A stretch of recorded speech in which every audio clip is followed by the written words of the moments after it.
2025년 3월 22일 ACC에서는 개관 10주년을 맞아 특별한 전시를 열었습니다. 트로트를 매개로 도시의 기억과 감각, 그리고 노래의 정서를 매체 예술로 되살린 복합 전시인 애호가 편지에서는 많은 관객들이 전시장 곳곳을 둘러보며 트로트를 통해 과거를 추억하고 현재를 사유하는 시간을 가졌습니다. 대중가요 중에도 특별한 자리를 차지하고 있는 트로트. 한국가요 역사 속에서 견고한 성을 지은 트로트. 그 울림의 기록을 따라가 봅니다. GGN 글로벌 광주 방송 특집 다큐멘터리 트로트 로드 아시아의 리듬을 찾아서 제2부 K-트로트 아시아를 잇다.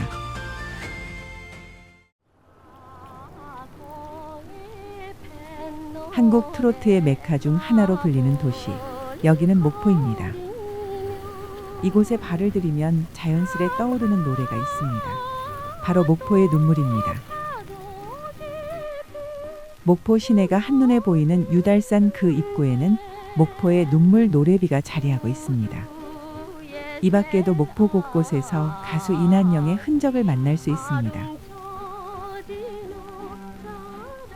1916년 목포 태생 이난영은 순회극단의 막간 가수로 노래하다가 한 레코드 회사 사장에게 발탁됐고, 그를 계기로 1935년에 나온 목포의 눈물 음반은 무려 5만 장이 팔려나가며 불멸의 히트곡이 됐습니다. 이난영은요, 당대 1940년대까지도 뭐라고 했냐면 조선 유행가계의 큰언니라고 이야기를 했어요. 그러니까 그만큼 이난영이 많은 사람들에게 인기가 있었고 이난영이 부른 노래가 유행을 했다라는 의미인데요. 이난영이 목포 출신이기도 하잖아요. 그러다 보니까 목포 관련된 노래가 당시에 목포는 항구, 목포의 추억, 그래서 목포 시리즈가 나오게 되는 배경에 바로 목포의 눈물의 인기가 있었던 거죠. 그런데 이제 목포라는 곳을 왜 그렇게 얘기를 하는가라고 했을 때, 목포는 항구 도시잖아요. 그럼 항구는 이제 바다하고 인접해 있는데, 그 목포의 눈물이 임에 대한 어떤 그리움, 또 임과의 이별을 소재로 하고 있는데, 이게 육지에서와의 이별과 바다에서의 이별은 달라요. 육지에서의 이별은 우리가 그래도 언젠가 만날 수 있을 것 같은데, 이 바다에서의 이별은 저 바다로 가면 그 다음에 이 사람을 언제 만날 수 있지? 더 막막하고 더 비극적이죠. 그리고 실제로 일제가 어떤 수탈을 했었던 그래서 우리의 그 물자들을 다 실어 날랐던 곳이 또 목포이기도 하잖아요. 그래서 많은 아픔과 슬픔을 가지고 있었던 도시다 보니까 목포라는 도시가 지니는 그런 의미가 되게 컸고, 그리고 그 목포 출신의 가수 이난영이 불렀던 그 목포의 눈물이 단순히 어떤 노래로서가 아니라 당대의 모든 그 상황이나 현실 같은 것들을 다 한 번에 대변해주는 느낌이 아니었을까. 작은 항구 도시의 주제가이자 호남 사람들의 응원가로 오랜 시간 자리한 목포의 눈물은 단지 이별 노래가 아니었습니다. 항구와 바다, 남겨진 사람들과 고향과의 단절, 그리고 상실과 그리움까지. 그 당시 시대의 풍경과 삶의 감정이 모두 스며 있었습니다. 목포가 가수 이난영을 떠올리게 한다면 영암에는 트로트를 주제로 한 특별한 공간, 한국 트로트 가요센터가 있습니다. 대한민국 최초의 트로트 박물관이 이곳의 문을 연 배경을 알기 위해선 먼저 영암이라는 지역이 가진 독특한 역사적, 문화적 터의 무늬를 살펴야 한다고 영암문화관광재단 정고필 대표이사는 이야기합니다. 내륙으로 보면 영산강의 끝자락에 해당되고, 바다로 보면 바로 이 태평양과 나아갈 수 있는 그런 연접 지점이 있습니다. 그렇기 때문에 고대부터 해상에 굉장히 중요한 교통로 역할을 했었고, 월출산 같은 경우 그때 당시 고대 항로는 유관으로 배를 나아가는 거기 때문에 월출산이 등대 역할을 했던 굉장히 동남아의 해양과 대륙이 만나는 그런 접점 지점 역할을 했습니다. 해양 문명과 내륙의 문명들이 만나는 접점이라고 하는 것은 문물 교류가 굉장히 왕성했다는 것들이고, 그한 반증으로서 왕인 박사 같은 경우는 우리 한반도의 문화를 가지고 일본으로 가서 일본의 아스카 문화를 만들었지 않습니까? 또 한편으로는 베트남이라든지 이런 쪽에서 옥구슬이라든지 이것들이 이곳으로 유입돼 가지고 마한 유적에서 나타나거든요. 이런 속에서 봤을 때 해외와의 교류 부분에서 굉장히 탁월하게 앞서가는 도시 아니었나 싶습니다. 그런다면 음악에서도 마찬가지겠죠. 전체 음악사 봤을 때 중국의 음악이 들어오고 이 음악을 또 우리 음악과해서 세종대왕이 정리를 하고 그리고 나서 판소리가 또 남도에서 생겨나고 그 뒤를 이어서 이 영암 땅에서 갑오 농민혁명 그 무렵에 가야금 산조가 탄생하게 됩니다. 이런 맥락을 봤을 때 음악적인 부분에서 굉장히 풍성했던 지역인데 또 대외 교류적인 측면에서 트롯이라고 하는 부분들 즉 한국의 고유한 정서와 일본 쪽이라든지 다른 쪽의 음감들이 함께 오면서 그게 섞이면서 영암만의 고유한 트롯이 발상되고 또 전국으로 나아가는 것 아니었나 싶은 생각이 듭니다. 지난 2019년 문을 연 한국트로트가요센터는 영암 출신의 국민가수 하춘아 씨가 50년 넘게 가수 활동을 하면서 모은 기증자료와 한국 대중음악사의 수집물을 전시하고 있습니다. 그 연대기별로 어떤 가수들이 독보적으로 활동을 했는가 이런 부분들이 돼 있기 때문에 아마 노래도 흥얼거리면서 역사를 배우기 딱 좋은 가요사는 이렇게 발달됐구나라고 하는 것들 그것들을 알 수 있고 70년대에서 80년대를 건너뛰는 그 시기에 이 트롯이 또 한참 열풍이었을 때 그 시대의 시대상을 담은 그런 모형 건물들이 있습니다. 이런 DJ가 있는 다방도 있고 그다음에 노래방도 같이 갖춰놓고 그다음에 잡화점 같은 거, 쌀가게 같은 거 이런 것들도 갖춰놓기 때문에 추억에 젖어들 수 있는 그런 공간들도 있고 위층으로 올라가시게 되면 하춘아 선생이 그 기부 활동하고 또 무대 활동을 하면서 사용했던 그런 소품들 이것들이 쭉 전시가 되어 있습니다. 그다음에 트로트와 관련된 부분은 트로트 아카데미를 지금 만들고 있습니다. 2026년 8월쯤이면 오픈할 것 같은데 이곳에서 정상적으로 뭔가 활동하고 싶은 트로트의 키즈들을 키우면서 그들이 본무대에서 활동할 수 있게끔 그렇게 장기간 교육하고 그다음에 무대까지 견인하는 그런 역할들을 하려고 20실 정도의 그런 공동 숙소도 만들고 그러면서 전문 인력들을 양성하려고 하는 그런 목표들을 가지고 있습니다. 단지 과거를 보존하는 데 그치지 않고 당시 트로트를 사랑하며 살아온 이들과 지금 트로트를 새롭게 배우려는 이들까지 세대를 넘나드는 팬들과 음악인들이 함께 모여 트로트를 재생시키고 미래로 있는 장이 되기를 꿈꾸고 있습니다. 이렇게 영암은 하춘아라는 살아있는 전설과 한국트로트가요센터라는 기억의 공간이 만나 트로트의 과거와 현재 그리고 미래를 잇는 하나의 문화적 고향이 됐습니다. 한종합 편성 채널의 경연 프로그램 이후 한국에는 트로트 열풍이 불었습니다. 세대를 불문한 트로트 가수들이 등장했는가 하면 퍼포먼스와 다양한 창법까지 가미돼 우리 문화 속 존재감을 더욱 확실히 드러낸 겁니다. 그만큼 트로트를 즐기고 애창하는 젊은 세대도 많아졌는데요.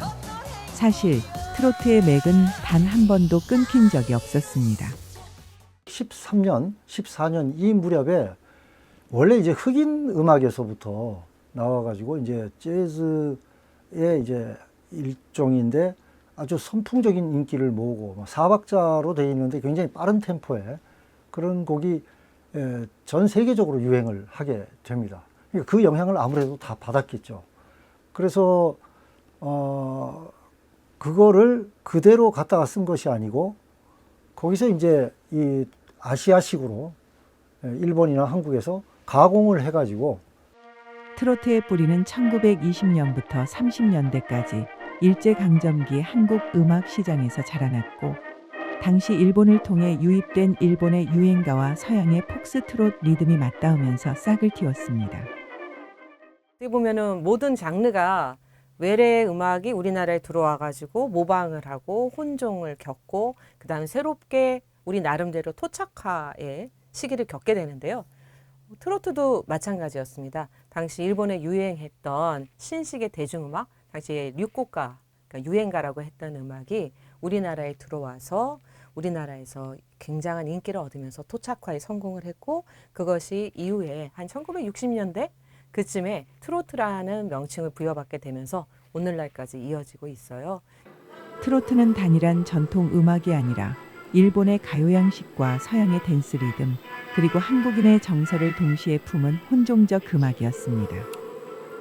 그리고 광복과 한국 전쟁을 거치며 트로트는 그 자체의 색을 만들어갔습니다. 6.25의 어떤 그 핍진한 그런 현실들을 담아낸 노래가 인기를 얻게 되는데, 뭐 단장의 미아리 곡에 1956년에 나왔던 이혜연이 불렀던 노래가 있어요. 그래서 어떤 전쟁의 참상을 드러낸 노래로서 많은 이들의 공감을 불러일으켰고요. 특히 그 노래는 작사가 반야월 선생이 자신의 딸 수라를 잃은 아픔과 그 슬픔을 노래에 핍진하게 드러내면서 많은 이들의 공감을 샀었거든요. 뭐 이별의 부산정거장처럼 피란살이 왔다가 다시 서울로 떠나면서 느꼈던 그런 감정을 드러낸 노래도 있었고요. 그러한 노래가 있는 반면에 이제 60년대로 가게 되면은 산업화와 근대화의 물결 속에서 고향을 또 떠나야 되는 많은 사람들의 마음을 위로해 줬었거든요.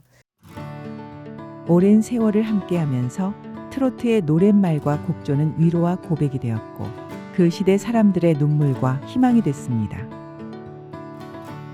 트로트는 한때 그 정체성을 둘러싸고 비판과 논쟁의 대상이 되기도 했습니다.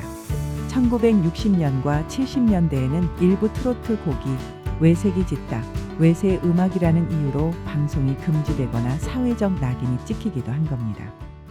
60년대 중반에 이미자의 동백아가씨가 나오면서 국교 정상화를 앞두고 반일 감정이 고조되면서 외색 가요 논쟁이 벌어졌습니다.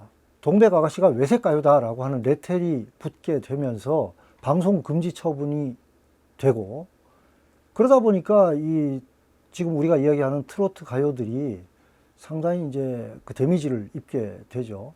제가 그 유학을 했을 때가 90년대 말이었는데, 그때 딱 김대중 대통령이 이제 일본 대중문화를 개방을 하겠다 그런 정책이 나오고 그런 거에 관심을 가지게 됐어요. 트로트는 일본의 영향이 좀 있고 그렇긴 하지만 그런 게 어쨌든 그 관계는 있는 것 같지만 더 독자적이고 자율적이고 그런 한국만의 그 대중 음악이라는 게 또 따로 있다. 잡가라든지 그런 데서 이제 나오는 그런 것들이 있었다라는 거, 자생적인 얘기를 하는 분들이랑 대중문화라는 것 자체가 체제로서 이제 일본에서 돌아온 거다.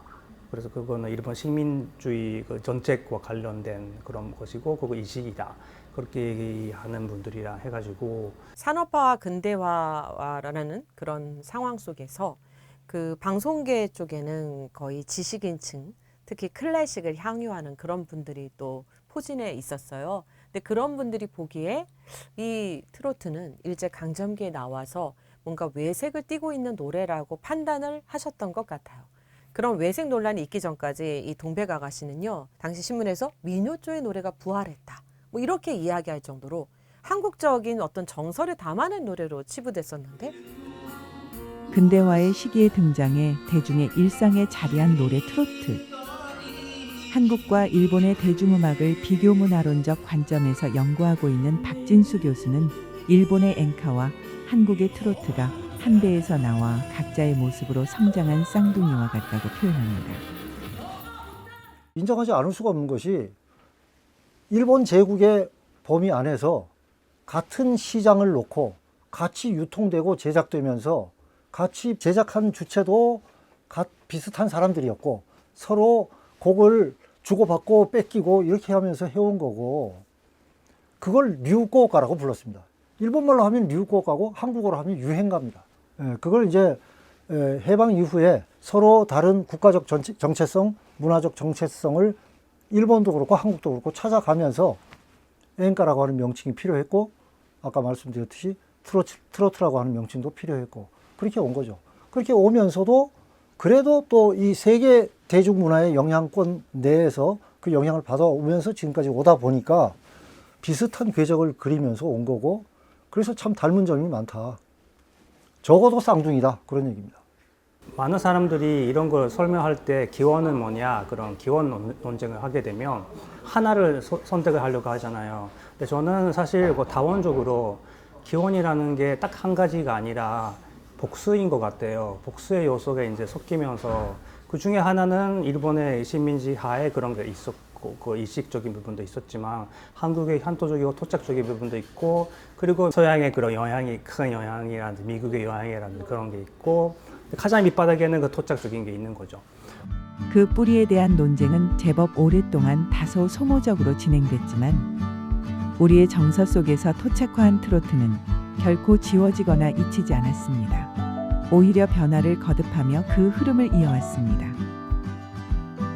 원형적인 트로트의 모습을 어떻게 보면은 구축한 것이 1960년대라면 1970년대는 완전히 그 소위 말하는 록그룹 계열의 사람들이 트로트와 같이 결합된 노래, 소위 뭐 록트로트라고 할 수 있는 노래들이 등장을 하게 되는데요. 예를 들면 송대관의 해뜰 날이라던가, 뭐 채연이 불렀던 뭐 오동립이라던가, 최병걸의 뭐 진정난 몰랐네라던가, 윤수일의 사랑만은 않겠어요라던가, 뭐 이런 노래들이 대표적이거든요. 그래서 그런 노래들은 되게 흥겨운 그 록 리듬을 가지고 대중들에게 굉장히 쉽게 좀 다가갔던 측면이 있고요. 그리고 1980년에 오면은 이제 소위 말하는 1984년에 나왔던 노래가 김준규 주현미의 쌍쌍파티였거든요. 그 노래가 트로트 메들리로 쿵짝쿵짝 하면서 전국의 고속도로를 강타합니다. 그러면서 트로트가 굉장히 어떻게 보면은 그 유흥의 노래가 되기도 했고요. 또 성인가요라고 불리기도 했는데, 그렇게 된 것은 우리가 당시에 강남을 개발하고 한강대교가 많이 만들어지면서 광북에 있는 사람들이 강남에 가서 이제 놀게 됩니다. 특히 어른들이요. 그러면서 캬바레나 뭐 나이트클럽, 그래서 신사동 그 사람, 뭐 비 내리는 영동교, 눈물의 브루스, 이런 주현미가 불렀던 많은 노래들이 당대 성인들의 어떤 전유물처럼 또 여겨지기도 했고요. 그러면서 성인가요로 이렇게 여겨졌고, 그게 1990년대까지 이어집니다. 그래서 뭐 서른도라던가 뭐 현철이라던가 뭐 송대관, 태진아 이런 분들이 불렀던 노래들이 굉장한 인기를 얻었었는데요. 이제 2000년대에 와서 좀 달라집니다. 장윤정이 어머나를 발표하면서 예전에는 성인들의 노래로 치부되었던 이 트로트가 이제는 위아래 할 것 없이 많은 사람들이 좋아하는 노래가 되거든요. 그래서 막 어머나 따라 부르는 사람들이 생기고, 그래서 명랑 트로트가 생기죠. 근데 그런 것들이 기존의 정통을 고집하는 것이 아니라 그 정통을 벗어나서 새롭게 무언가를 계속 그 시도하거든요.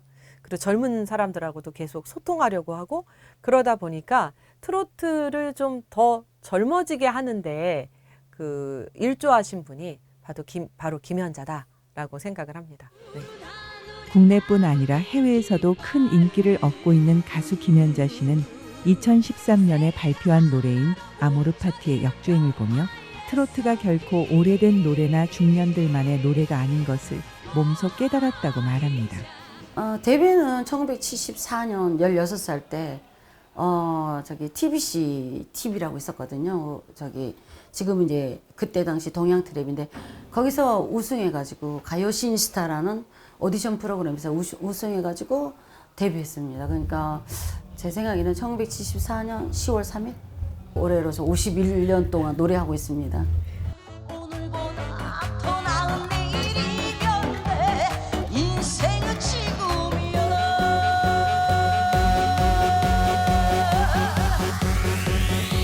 아모르 파티. 감사합니다. 그 기분이라는 게 말로 표현 못해요.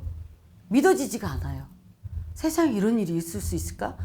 신곡 낸 것도 아니고 바로 낸 것도 아니고 4년 전 노래인데 어떻게 인제사 이렇게 역주행을 할 수 있을까? 이제 저로서는 처음 있는 일이라 너무너무 당황하고 하루하루가 뭐 감사의 날이고 정말 믿어지지가 않았어요. 학생 여러분들이 떼창해 주시고 또 그게 인연이 돼가지고 또 서울에서 또 모 방송에 또 떼창이 있었는데, 그때 또 일부러 또 심야버스 타가지고 오셔가지고 또 같이 또 떼창도 해주시고, 솔직히 얘기해서 오염할 때도 있었었는데 트로트가 이렇게 좋은 노래인데 왜 여러분들이 몰라주실까, 그럴 때도 있었었거든요. 100년을 이어온 노래 트로트. 오랜 시간 속에서 그저 오래된 것으로 남지 않은 그 비결은 무엇일까요? 그 시대마다 다르게 변신했고, 그 변신한 모습을 대중이 좋아했어요. 그래서 살아남았고, 또 이제 또 다른 세상이 되면 또 그 시대에 맞게 변신을 했거든요. 그러니까 언제나 뉴트로트였어요. 우리가 우리 삶 속에서 살아 숨쉬려면 계속 바뀌어야 돼요. 변화해야 돼요. 그 변화하는 거를 트로트는 그 시기마다 아주 잘했어요. 그러다 보니까 지금까지 살아남은 것이 아닌가.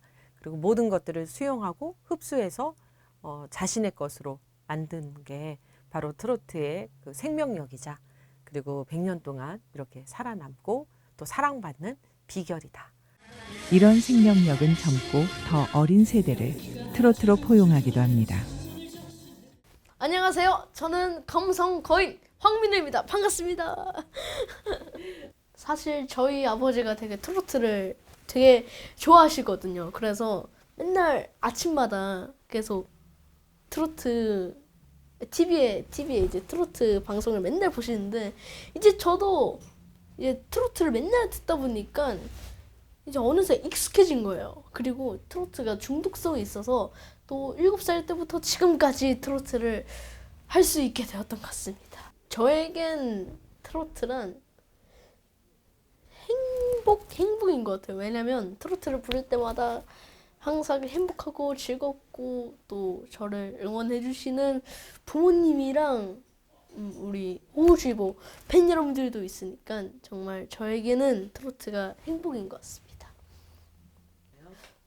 저는 제 롤모델이 또 조용필 선생님이거든요. 왜냐면 조용필 선생님은 트로트도 잘하시지만 또 다른 장르도 되게 잘 소화하시더라고요. 그래서 저도 나중에 조용필 선생님처럼 여러 장르를 소화할 수 있는 그런 가수가 되고 싶습니다.